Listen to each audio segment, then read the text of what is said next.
On this Sunday, the group of young singers called Pueri Cantores visited Urugo rw'Amahoro. This is the house where we can find the elders and the needy.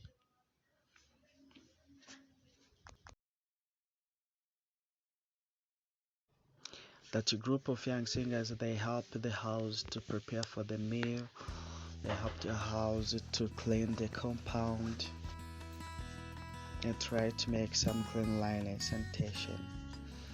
We walk the compound of the house where they arrange, where they weed, where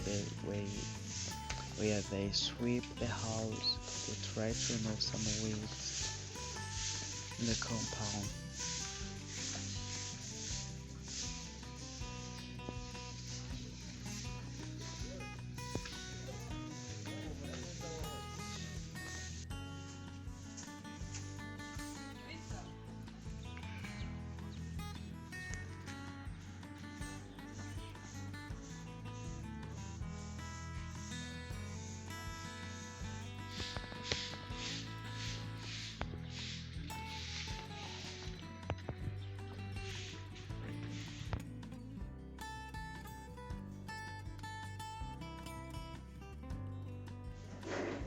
Pueri Cantores is ready to make some sanitation in the house where they sweep the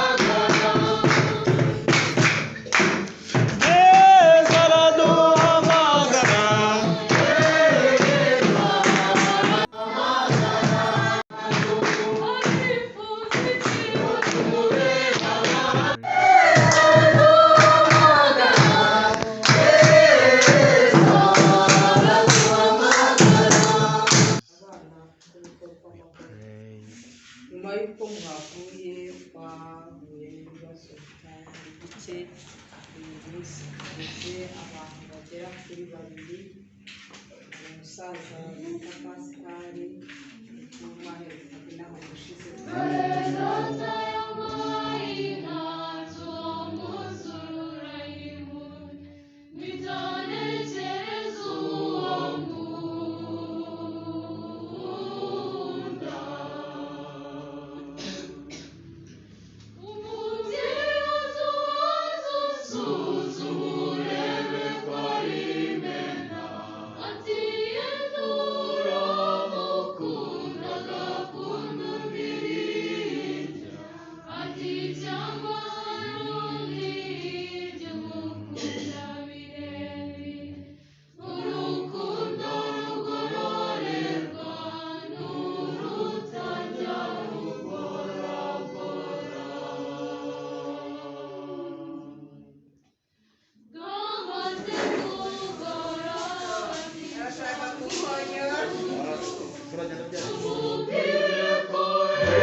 Tamba